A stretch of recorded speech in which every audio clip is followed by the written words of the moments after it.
Professor TRIA, please, over to you. Yes, thank you. First of all, thank you very much for inviting me to this in this prestigious panel.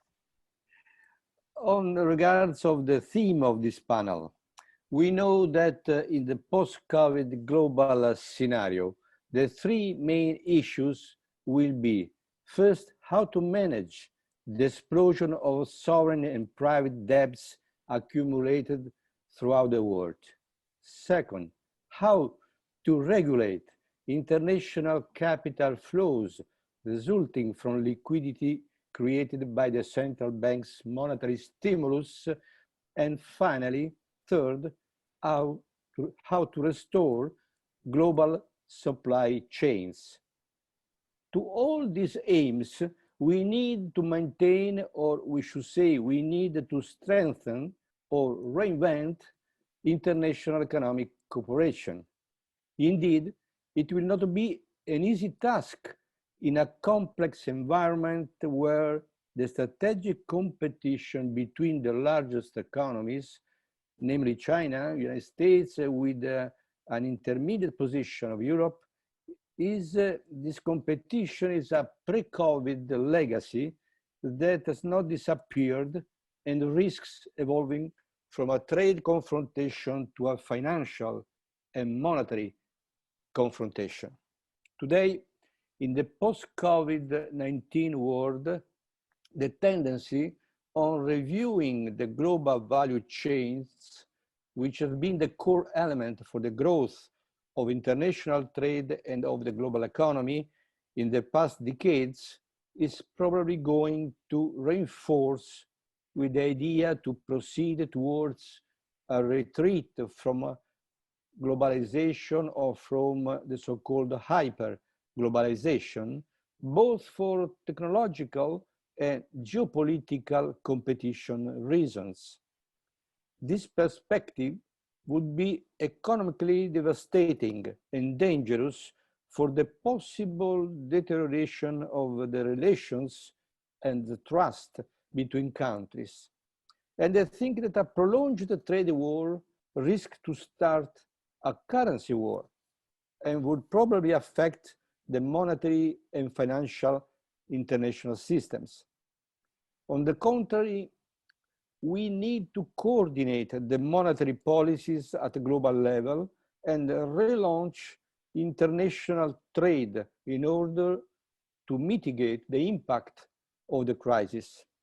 Because we know that only through higher growth rate and higher rate of investments, we can reabsorb private and sovereign debts around the world and also the excess of liquidity. The new Asian Agreement on Trade, the Regional Comprehensive Economic Partnership, can be seen in different ways. As a positive starting point for a new global agreement between Asia, America, and Europe, or as a step in the opposite direction of splitting global markets and economies towards the so-called decoupling between West and China-led Asian economies.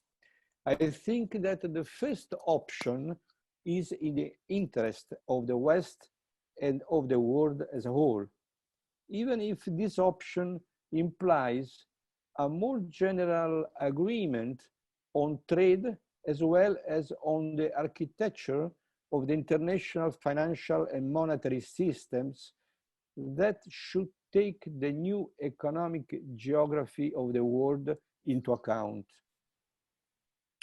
The international monetary system established at Bretton Woods in 1944, which attributed the role of international reserve currency to the dollar, doesn't exist anymore in its original formulation as a gold exchange standard. However, this system has resulted in a de facto international monetary system where, after over 70 years and through various events and transformations of the global economy, the role of the dollar as international reserve currency has not diminished. despite the American economic power, which had imposed the original solution at Bretton Woods, has been challenged by the Asian emerging countries. Despite this change, the system has persisted.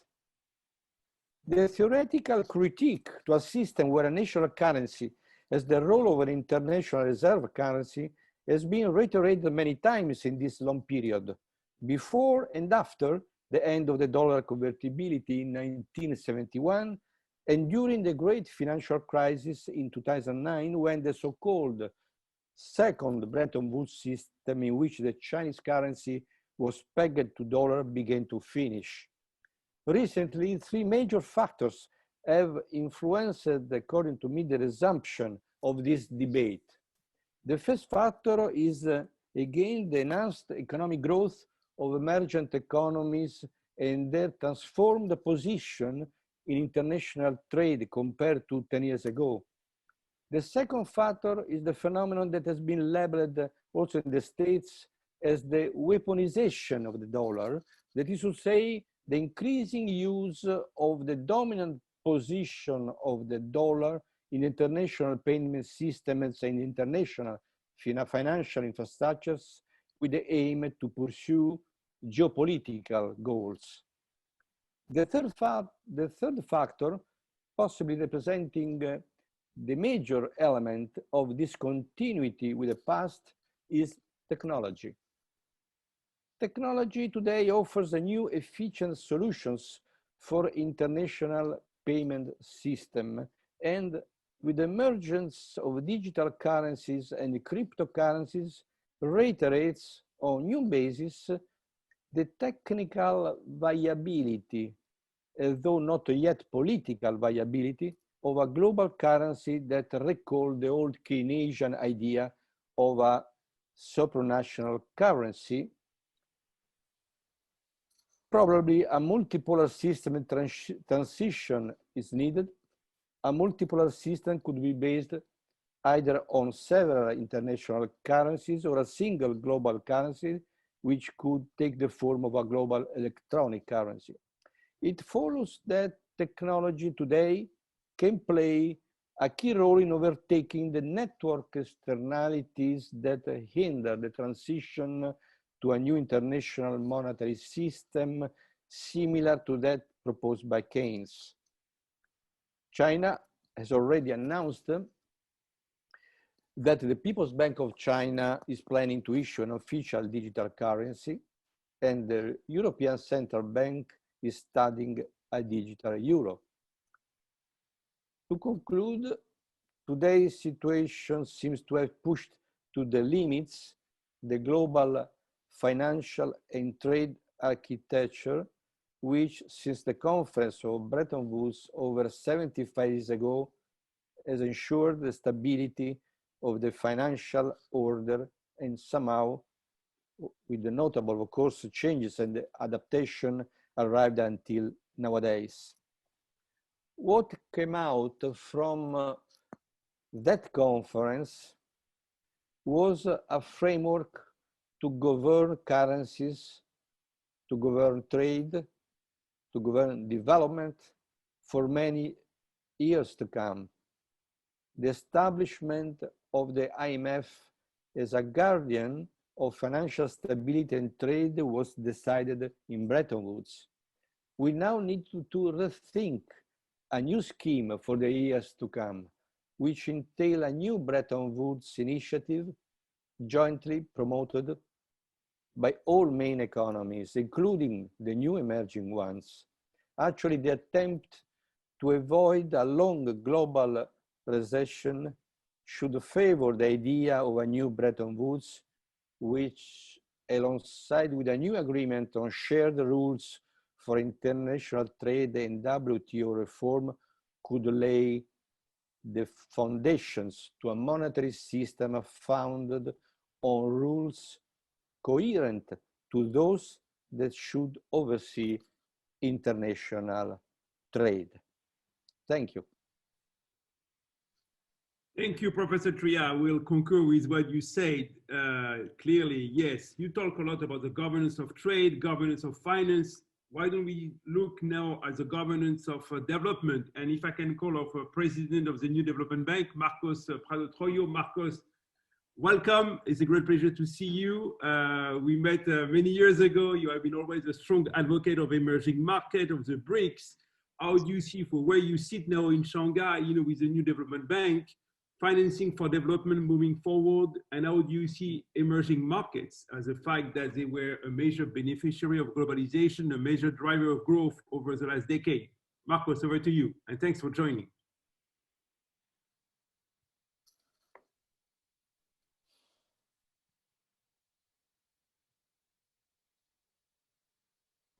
Can you hear me? Okay, Marc, merci. It's a great pleasure to be here. Wonderful to be with you again. And I remember that one of the occasions we were together in the past was in Beijing back in 2010, when you were always asking this very important questions about the future of the global economic order and the role of emerging markets. So you are truly, as some of my predecessors have said, one of the most important architects of how the future is going to be designed when it comes to the global economy. So congratulations, it's a great pleasure to be here. Well, Mark, abstracting a little bit from the more immediate questions you have just asked me, I keep thinking about the title of our session, which is, Will Globalization Survive COVID-19? And I was imagining, Mark, imagine, for example, that a visitor from another planet all of a sudden arrived at this discussion that we were having today. And this visitor wouldn't be very familiar with what's happening in our planet Earth. And this extraterrestrial would ask us, what is the most important thing happening in your world today? What is the most important thing happening on planet Earth today? And I think perhaps it would be fair to tell this visitor that the most consequential dynamics unfolding in the world today is that we are watching globalization in transition, or to use a word that I like even better than transition, we are being eyewitnesses to a process of the metamorphosis of globalization. Globalization is changing shape. Globalization is the flows of power and prestige and wealth, and therefore the system that has to follow through is being completely reconfigured.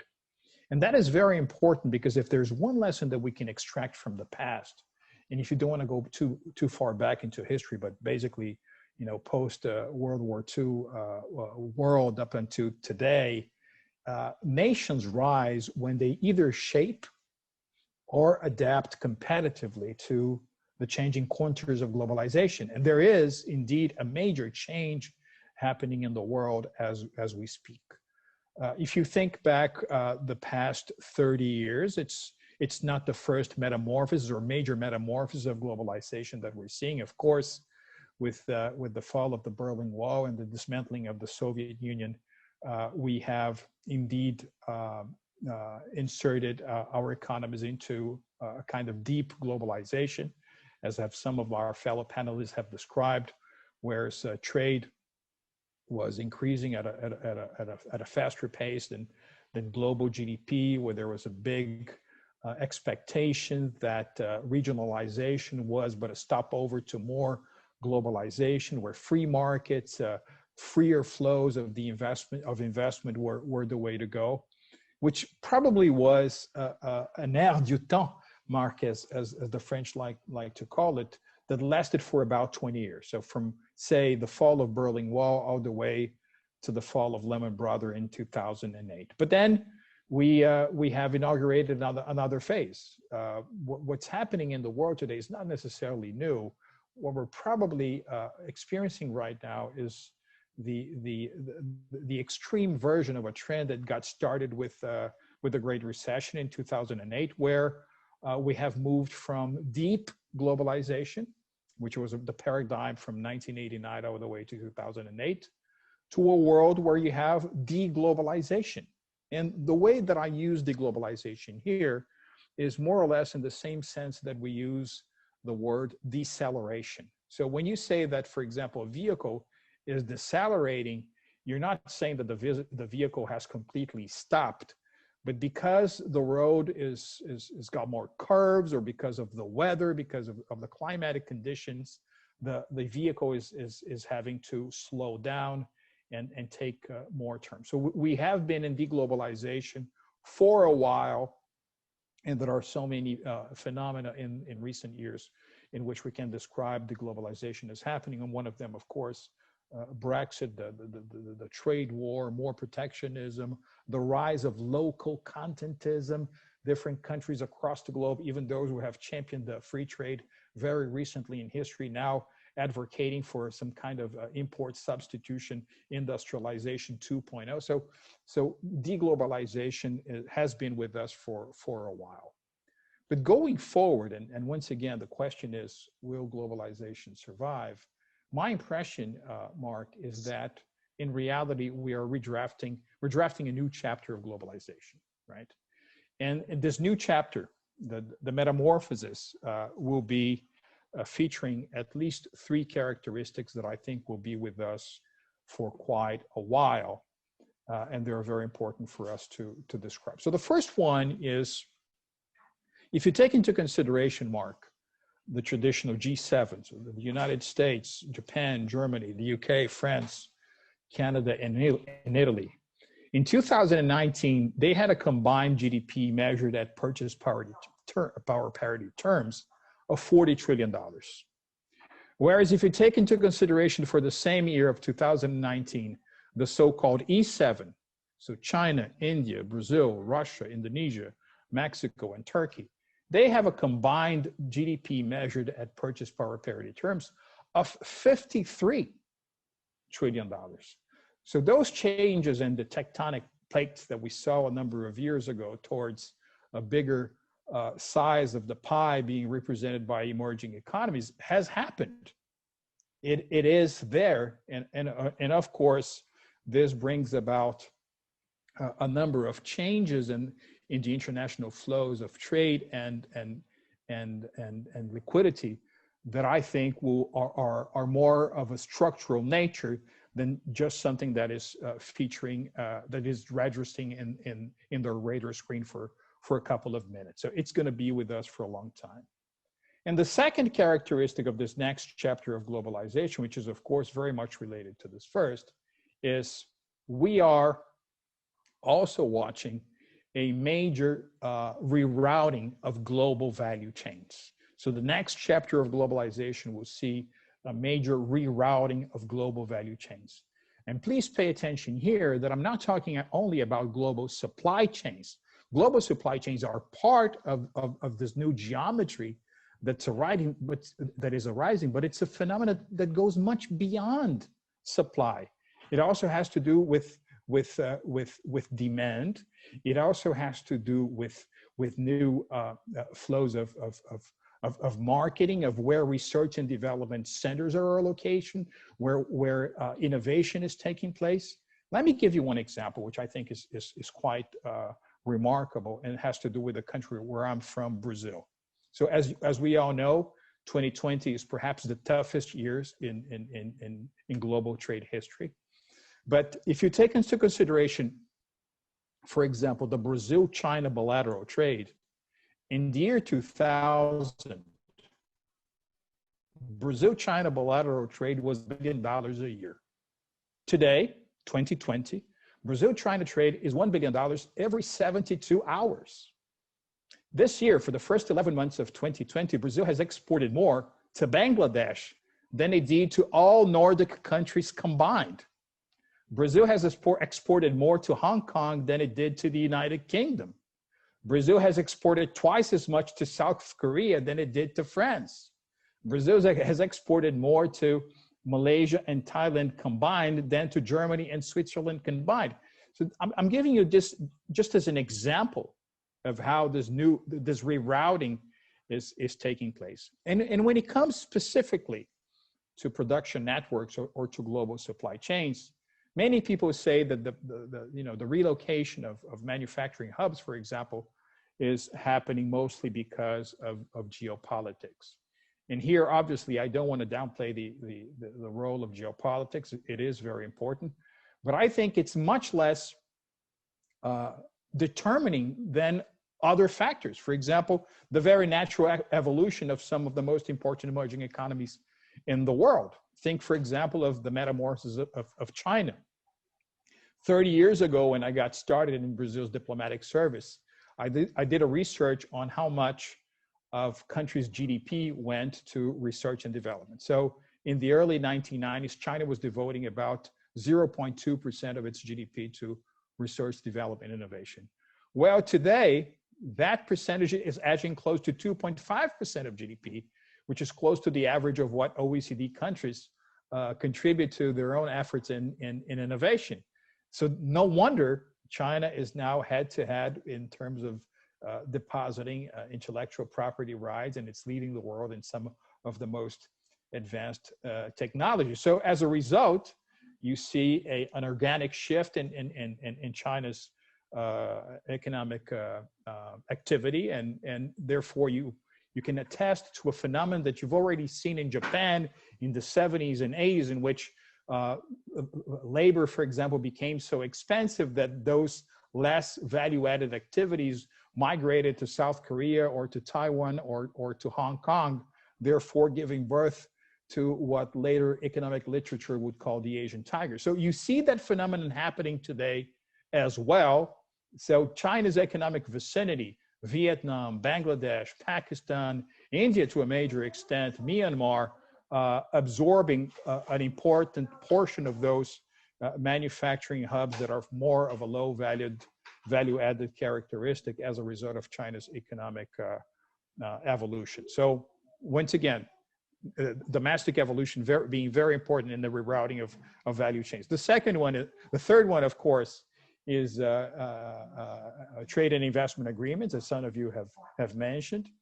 And the fourth would be how successful countries are in reforming their own domestic economies to absorb this huge amount of resources that are out there in the form of savings, and that find a very difficult road towards becoming investment, because there is a demassification of the economy, because there's more uncertainty out there, and therefore it is a major challenge to reform domestically to be able to attract those resources that are out there available. But as I speak to you, and I want to conclude, I do so as heading the new development bank, which was set up by Brazil, Russia, India, China, and South Africa 5 years ago, an institution that only existed on paper 60 months back, and now features a loan book of about $25 billion. And I think development banks have a major role to play in this metamorphosis of globalization, especially if they focus on three very fundamental tasks. So one of them is, as globalization is experiencing its metamorphosis, so is infrastructure.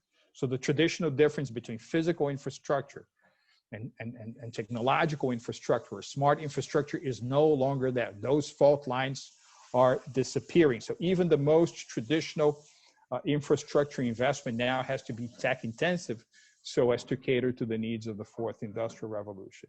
Second, development banks have to lead the conversation of what the development policy making will represent in this with COVID world or post-COVID world, because the traditional assumptions of the export-led model, the Asian model, the structuralist model, the public sector-led model, domestic-led, market-led model, I think everything is going to be recombined. It's a process of saturations in which the molecules have been broken apart, and they will be recombined very soon in a way that our conversation and the kind of questions that we ask on the future of development will act as a compass. And third, and perhaps most important of all, as many of my predecessors have said, we are living, Mark, in a world where there is a lot of international disconnect. if there is one characteristic out there, is that we are experiencing a major deficit in international cooperation. So if multilateral development banks can act as a platform, as a hub in which sovereign nations come together and work constructively on issues of their interest, then they are making a much, much stronger contribution to a prosperous recovery soon out there in the horizon. Thank you so much. Thank you, Marcos. Thank you very much. New chapter of globalization. Erik, over to you. You are now based in Beijing at the Asian Infrastructure Investment Bank. Marcos mentions the role of the MDBs. He mentioned also, you know, like the great convergence. A lot of people are a little concerned about the path of growth for emerging markets as a growth model. Arvind Subramanian recently wrote a piece about that we have too much export pessimism for emerging markets. Erik, over to you, please.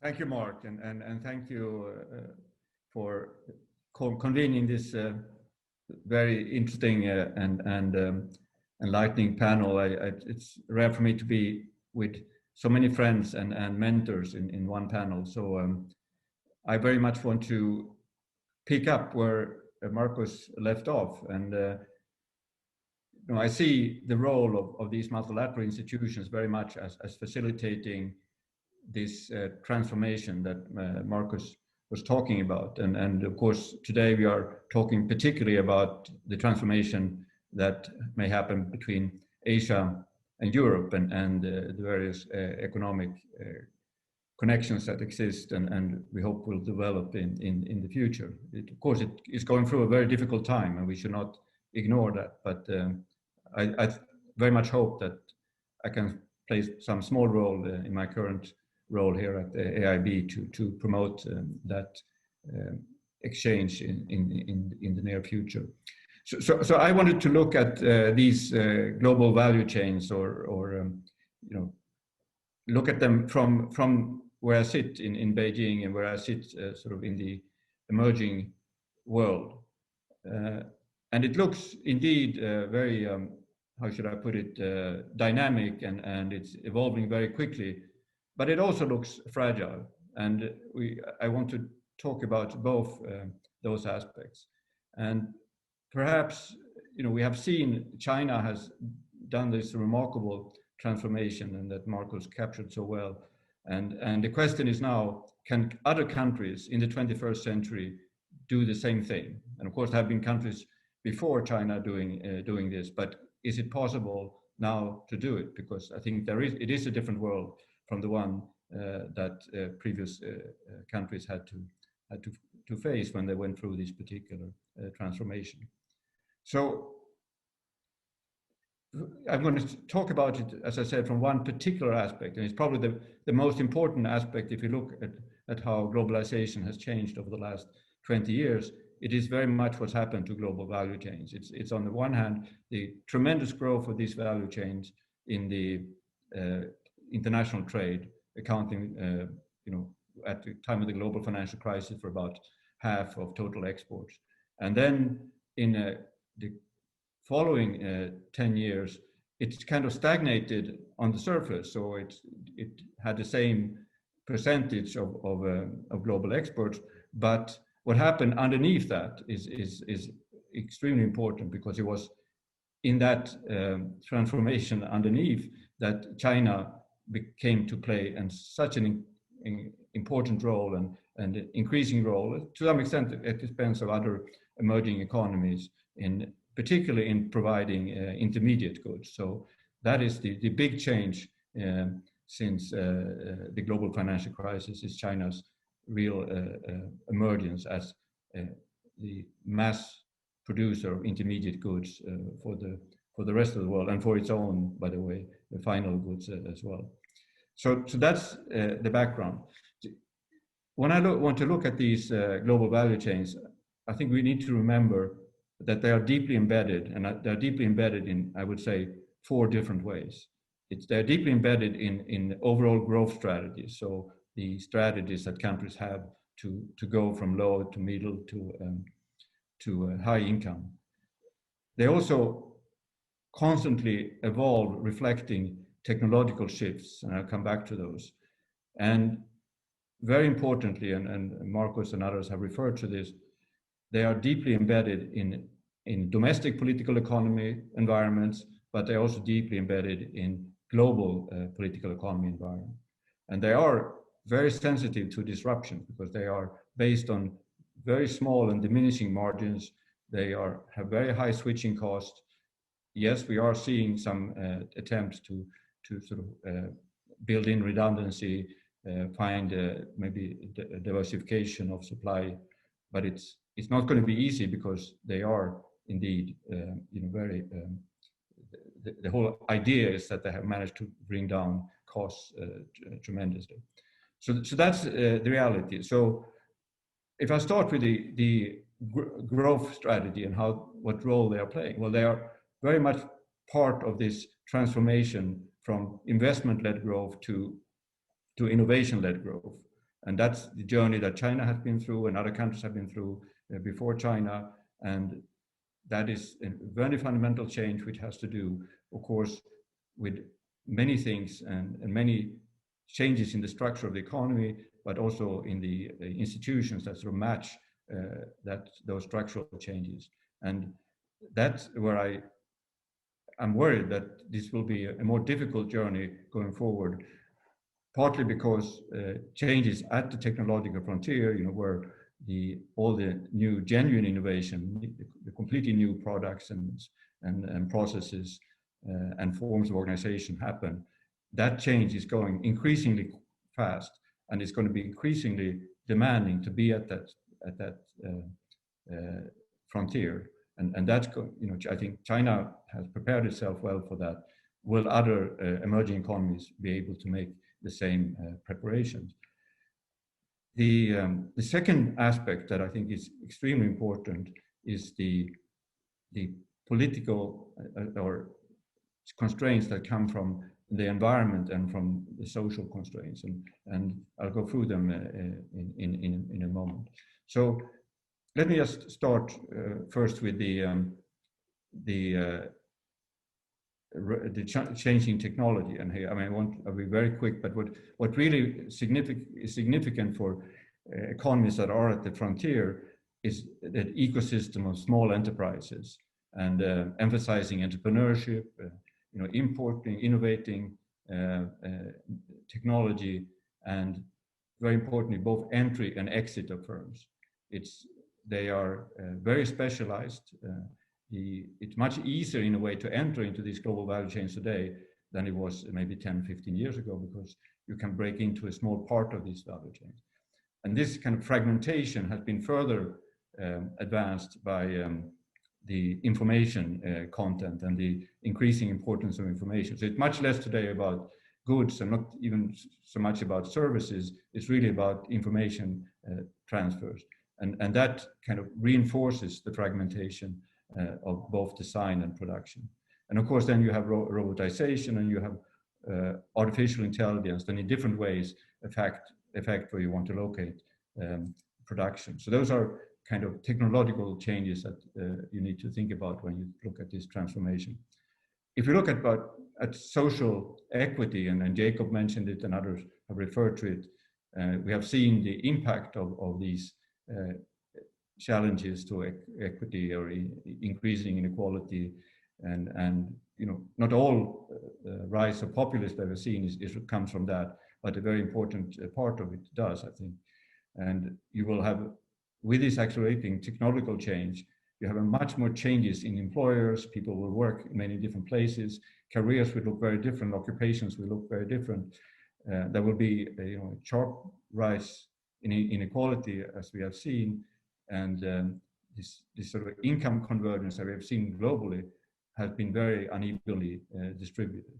And there's been a very high demand for workers in advanced economies with high skills and so on, but those have unfortunately also then not really been matched by the same demographic trends.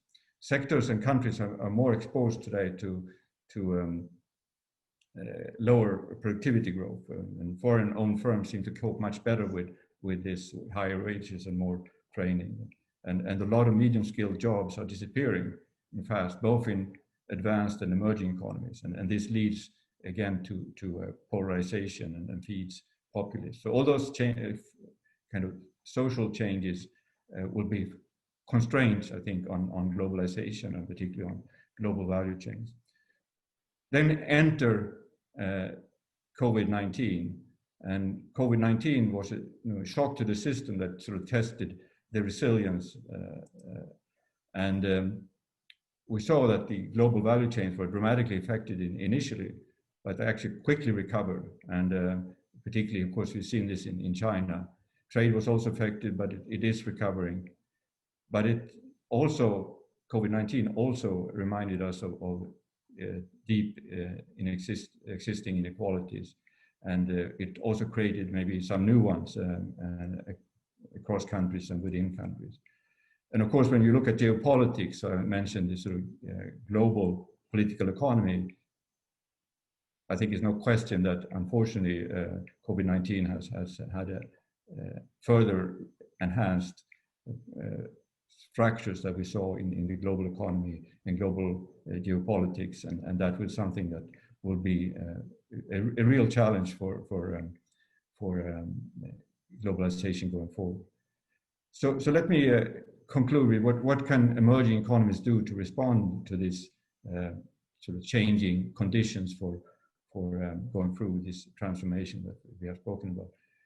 First, I think what they really need to do is to strengthen institutions that really encourage entry and exit of small and medium-sized enterprises, and that's going to be absolutely critical if they're going to handle this transformation.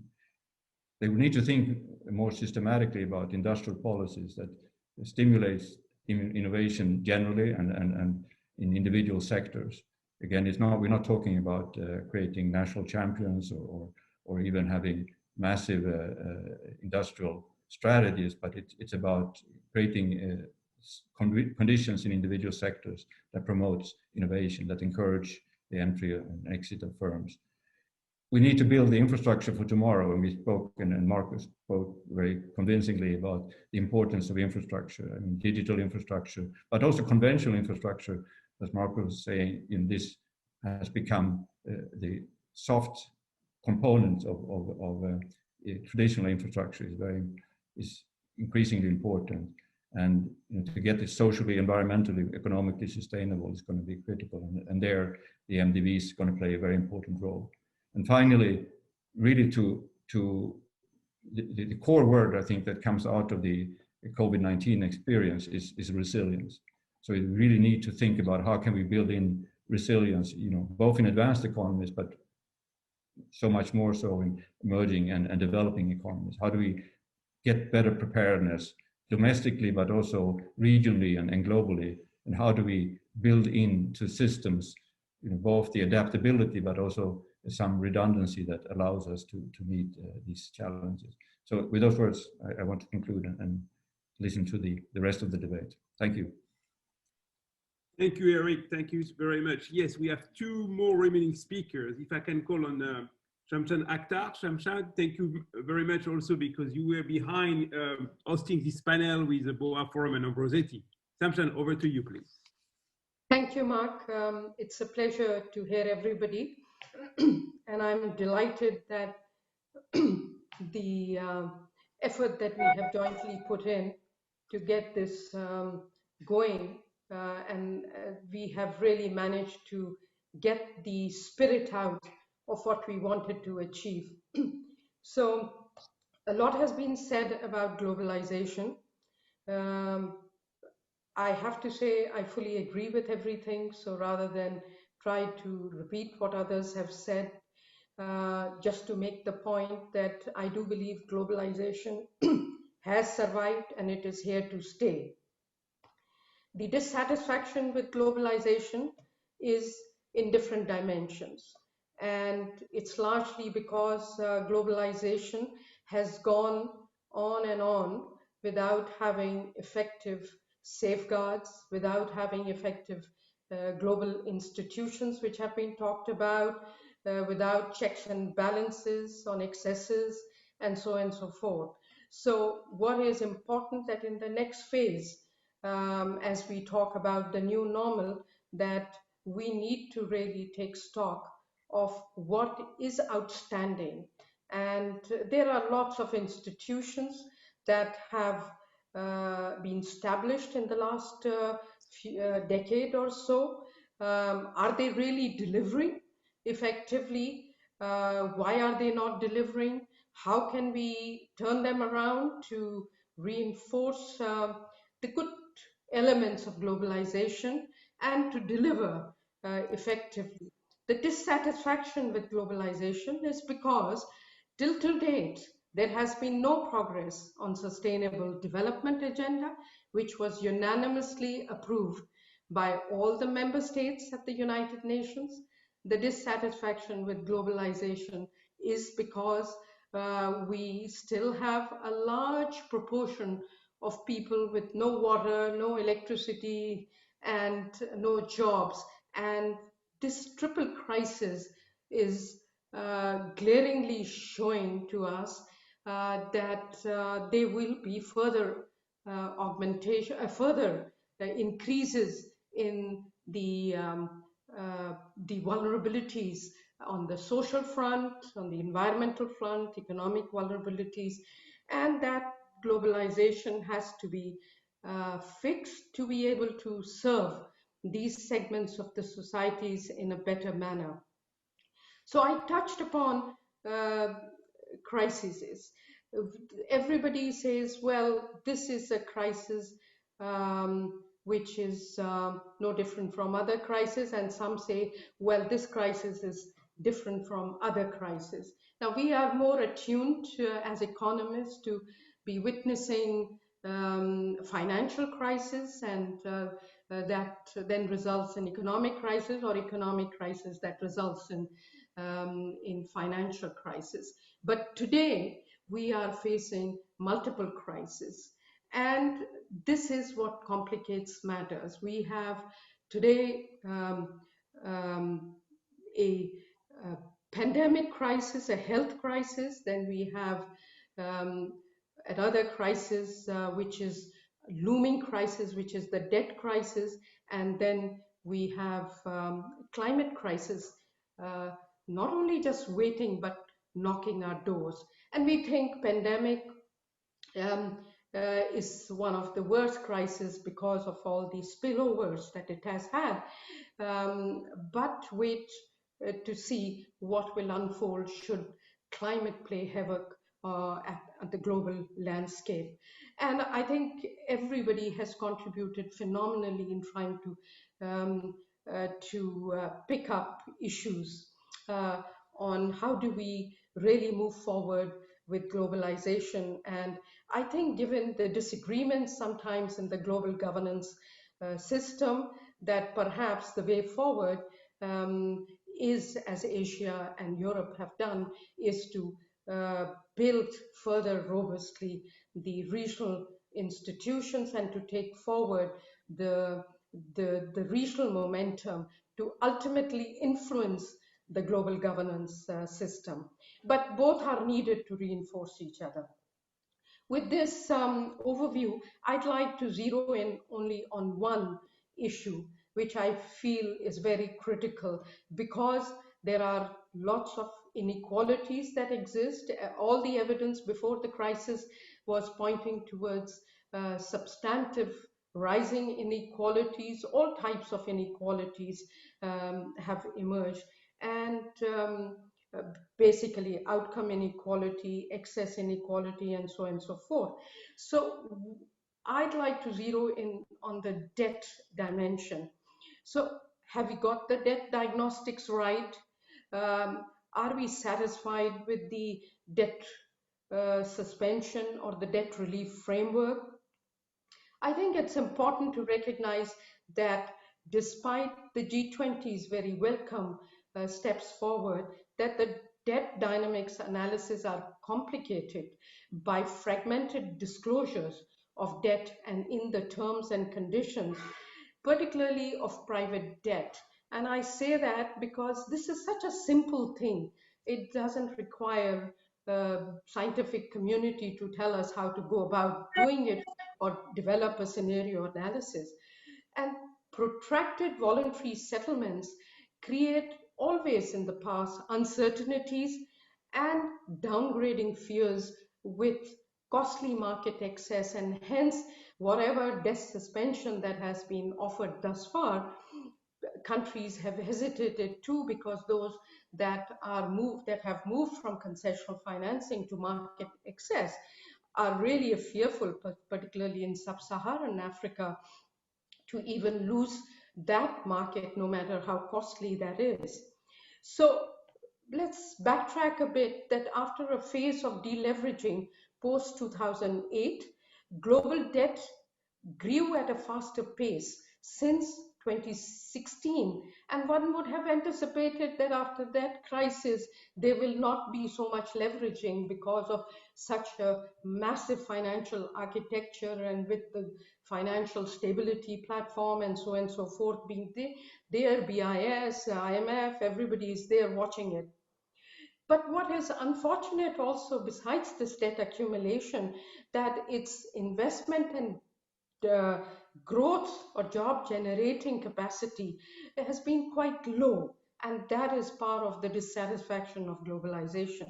So at the end of 2019, the G20 global debt itself reached almost 240% of GDP, and private debt to almost 150% of GDP, and emerging market developing economies debt grew to 170%. Now, pandemic has pushed the pandemic debt to new heights. So compared to end 2019, average 2021 debt ratios are projected to rise by 20% of GDP in advanced economies, 10% of GDP in emerging market economies, and about 7% in low-income countries. My concern is about the category of the low income, middle income, and of course, emerging markets. And we have a lot of champions out here of the emerging markets, because they are propelling the future economic growth, particularly from the Asian emerging markets, but also from Latin America, hopefully going forward. Now, 50% of the low-income countries are in debt distress today. These are some of the very high population economies which are the demand centers for the G20. And they are at a high risk of debt distress as of September 2020. And this number is definitely up relative to 2019. Low-income countries are spending anywhere from 30 to 70% of their revenues for debt servicing, and revenues are already squeezed because of the downturn. Emerging market middle-income countries are the category that are going to still continue to see further acceleration in contraction relative to the other categories of the economies. So these ratios that I have talked about in terms of the spending anywhere from 30 to 70% of their revenues for debt servicing will remain high for over half of the low-income developing countries in 2021. So where will we achieve development from? Countries' reliance on bond markets has grown, raising the non-concessional debt, particularly in Africa, as I pointed out. Commercial debt as a proportion of GDP has more than doubled, rising from less than 8% to 19% between 2010 to 2018. And over half of the countries are facing foreign denominated debt, which is really above kind of 20% of the GDP. As an indicator of the looming systemic debt crisis on which there is a lot of debate, credit rating downgrades for emerging markets and developing countries in 2020, then in all previous crises over the past 40 years. So we have had more downgrades than we have had in the 40 years, which includes some of the other lethal crises that have happened. So complacency on the debt issue will not serve us well. Temporary measures such as G20 Debt Service Suspension Initiative, has thus far offered 5.7 billion, thanks to the multilaterals that they have been infusing liquidity. But where has that money gone in, which is a bit of a worry also, either repayments or basically on non-development expenditure of very steep kinds, aggravating fiscal deficit and so on and so forth. So we are hoping that there is also a recognition that most of the measures so far have focused on liquidity. Maintain countries' access to finance, both from official and market sources, has been our preoccupation. Very good, no dispute with that. But as the crisis continues, solvency problems, the inability to repay debts increasingly come to the forefront. So the standstill of under the DSSI is providing a welcome breathing space, but it did not address the core problem. And I'm talking about the more recent amplification of the DSSI too. Preventing a developing country debt crisis requires enhancement of the architecture of the debt, international architecture of debt. One, the DSSI has not resulted in a net reduction of debt. It did not involve private creditors who are holding large chunks of developing country debts. No doubt we are having defaults. It did not it did not align the debt relief with sustainable and green recovery, while we have been talking a lot about these elements to enhance the quality of growth. So recognizing that debt suspension will not be adequate for a number of countries, it is further welcome that G20 has put forward a common framework for debt treatments beyond the DSSI to support what's called restructuring on a case-by-case basis. However, this proposal falls short of the requirements. First, there are a number of middle-income countries, including the small island economies, that should have been eligible for relief. Second, the G20's new framework still lacks a mechanism for meaningful private creditor involvement and fails to address the first mover problem for participating nations. Third, the new framework lacks a commitment by creditors and debtor countries alike to align newfound fiscal space with globally shared climate and development goals. So let's come back to globalization's frustration that global governance mechanism does not deliver for 4 billion of the population, which is really the low-income developing countries and so on and so forth. A lot of them reside in Africa and part in Asia, and they are growing at a fast pace. So a piecemeal approach to dealing with the current debt problems will not suffice. We need to really, both the World Bank president and Kristalina have been talking about this endlessly to the G20. United Nations Secretary General had a powerful, passionate call on the G20. But G20 is part of the problem too, because as has been pointed out, you need effective representation here. This is a systemic problem. We need a global and systemic response. The G20 needs to be bold and act now. Delaying the response to debt crisis leads to worse outcomes and higher cost for both debtors and creditor. We need a new architecture that will provide debt relief to countries that require it, while ensuring that the relief is calibrated towards attacking the virus, protecting the vulnerable, and staging a green and inclusive recovery. We need to get the virus eventually to this large population, which has very high population density, rather than just confine it to certain quarters. So to this end, we have proposed a debt relief for consideration of G20. And since Italian colleagues are here, I'd like to briefly conclude with talking about it for 1 minute, that debt relief for green and inclusive recovery initiative is the way forward. It needs to be structured on a global scale. It frees up the resources to support recoveries in a sustainable manner, boosts economic resilience, which Erik talked about, and fosters economic and social resilience, and fosters a just transition to low carbon economy. Our proposal has 3 pillars. Under first pillar, comprehensive debt relief ought to be granted by public creditors to eligible, of course, heavily indebted countries that have unsustainable debt burden. But we need to take the fear out of them of the credit rating agencies that haunted us when we were facing Asian financial crisis. It is also haunting economies now.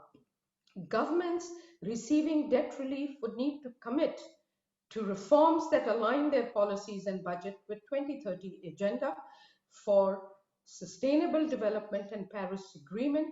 Eligibility, of course, has to be determined based on thorough and new debt sustainability assessment that needs to be jointly augmented by the IMF and the World Bank, and work is underway for that, basically to base it on realistic assumption and account this time around for health crisis type things, health risks, climate risk, and other attendant risks that are growing in midst of the globalization.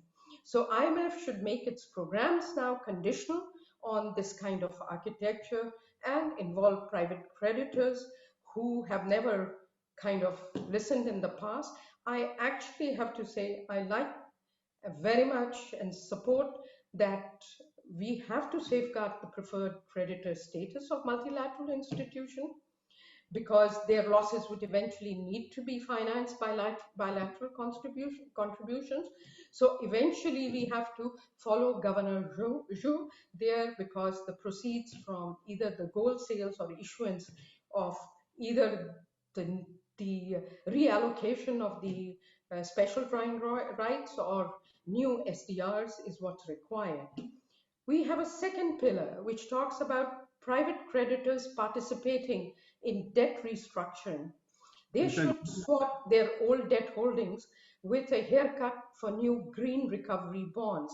And last point, the pillar 3, which should support the debt for climate swaps for countries that are not heavily indebted but have reduced fiscal space due to COVID-19. Thank you, Mark. Thank you very much. Thank you. So we are running a little late. So Max, over to you. Sorry, I brought you as the last, but I think the reason because you did this very interesting study about clearly will globalization survive COVID-19. So you can do the wrap up. Max, over to you, and thanks for joining. Thank you very much. I hope you can see the slides that I'm sharing. Please, if you can confirm that. Yes, we can see it. I will do it very quickly. Being the last is the advantage that you can sum up, but it's more difficult to give you something more original, but I will, I promise. So let me very quickly move towards, when Mark asked me to join this panel is because in September we did a study together with my dear friends Arturo Brice, who is a professor of finance at IMD, the Lausanne Business School. And also more importantly in this case for the type of work that we did is the head of the World Competitiveness Center, which published the annual report about the competitiveness of the country, which provided us with a very valuable data set about the performance of corporates through time. And the question that we were asking ourselves in the light of the pandemic was, will the impact of the pandemic be so strong to turn what already was what has been labeled the post-great financial crisis globalization into outright deglobalization? I think that's very important, and this has been debated by many of our speakers. Globalization is not a linear process and actually went through up and down through history. And I think it is very important to understand how globalization is evolving if we want eventually to answer the fundamental question of this panel. In fact, the recent era of hyper-globalization ended with the great financial crisis in 2008 and 2009, and it was replaced by the phase that we are in, which I like to use the terminology used by the Economist, globalization. Since the great financial crisis, in fact, growth in international trades, in capital flows, and immigration have slowed significantly. And of course, also what we witnessed was winds of nationalism starting blowing around the world, and the concept of US-China decoupling actually gained ground. Protectionism, I remember I studied economics in the period of after the Berlin Wall. Protection is no longer a taboo word in global politics, and many governments use this term as a tool to protect their economies in a way that was unprecedented, at least for the last few decades. But politics, I believe, it is a very important factor, but probably is not the fundamental factor behind globalization. In fact, over the last 2 decades, technology has changed the structure of the global economy with a shift from tangible to intangible assets. What we consume as technology today is seen as dramatic transition. Sometimes it's called from stuff to fluff. And when you trade in fluff, you don't need a lot of containers. You don't need to move goods across border. You need to move knowledge and data. And this point has also been discussed very much by my previous speakers. Of course, the lockdown of 2020, inspired by the pandemic, has accelerated the shift towards a more online-oriented world, accelerating the rise of the intangible economy. From that point of view, it is very likely that COVID-19 will impact the dynamics of globalization, reinforcing these trends, which has already been ongoing for more than a decade now. Now, what we did, and here I present you something about the data that we use, we ask ourselves, by using the IMD data bank, how do corporates have behaved, and in particular, what has been the importance of global and country factors in the performance of corporate, in particular in terms of the stock price and return on capital. And what we notice from, you can see in slide 4, I will not explain too much and elaborate what it is, but the importance of global factors in explaining the performance of corporates has been falling already since 2008, 2009. So just to mention once again, the pandemic is not the main trends that we're witnessing. What we also did by using the same data set, and that's what you see in slide 5, it is to ask ourselves, who are the winners, who are the losers? And you can note, and once again, I cannot elaborate too much in the interest of time, is that the country effect, of course, is larger than for the US. Why? Because we measure this effect relatively to the US. This is natural, given that the US market is a good measure of a global factor affecting also countries. So the bars of each country represent the importance of country-specific effect besides the impact of global factors. This also explains, for instance, why China is one of the smallest effects, because China is one of the largest economies. The most idiosyncratic markets tend to be the relatively smaller economy, for instance, Thailand or Spain, or developing economies like Brazil or India. So from that point of view, we believe also by using this analysis, we also think that who are going to be the winners and the losers in this new world post-pandemic. We believe that 3 factors will play a fundamental role. Those with strong institutions that are able to build a social consensus around the policy. Think about the US and the current social and political fragmentation. Small economies that enjoy the protection of nearby larger markets, for instance, be it China or Europe, or of course the US in America, and countries with healthy finance who can support the domestic economy in the most devastating crisis of the last decade. Exporting countries unable to tap into the domestic markets will be the big losers in our view. And of course, the one which rely very much on low value added products such as agriculture or basic supply, like for instance, most African countries.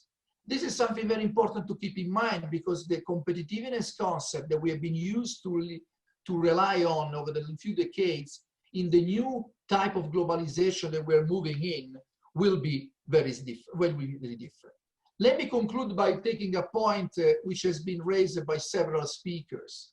And it is about the evolution of globalization in the light of these trends. One possible outcome could be increased regionalization.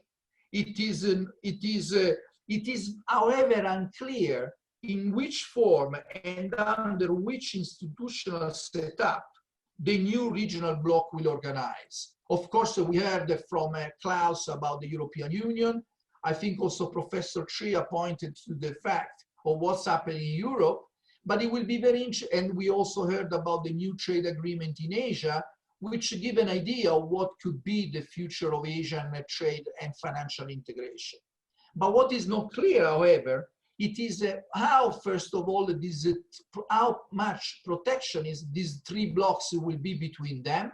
And we are not talking only about trade, but we're also talking about immigration. We are talking about knowledge transfer. We are talking about data and technology. You might well have a situation where you have a lot of free movement of capital, people, and data within blocks, but less cross-border movement across the blocks. And that's something which is not clear. Something that for sure will become clearer as we move after the pandemic in the new world. No, the COVID-19 also highlighted the large part of the global population that there are certain global problems that we are all facing together and that require a common response. Actually, we have a very good example of that. Think about the vaccine and the collaboration between the scientific community. Of course, it was highlighted in the discussion so far that at the political level, there is much less collaboration or less collaboration than the one that we had in the aftermath of the great financial crisis. I believe as well that globalization could have also pushed the globalization of data to the next level so that it can claim its rightful place as a key factor of globalization next to people, capital, and goods, and continue carrying globalization forward from this point. As I mentioned, to end as the last speaker of the panel, will globalization survive COVID-19?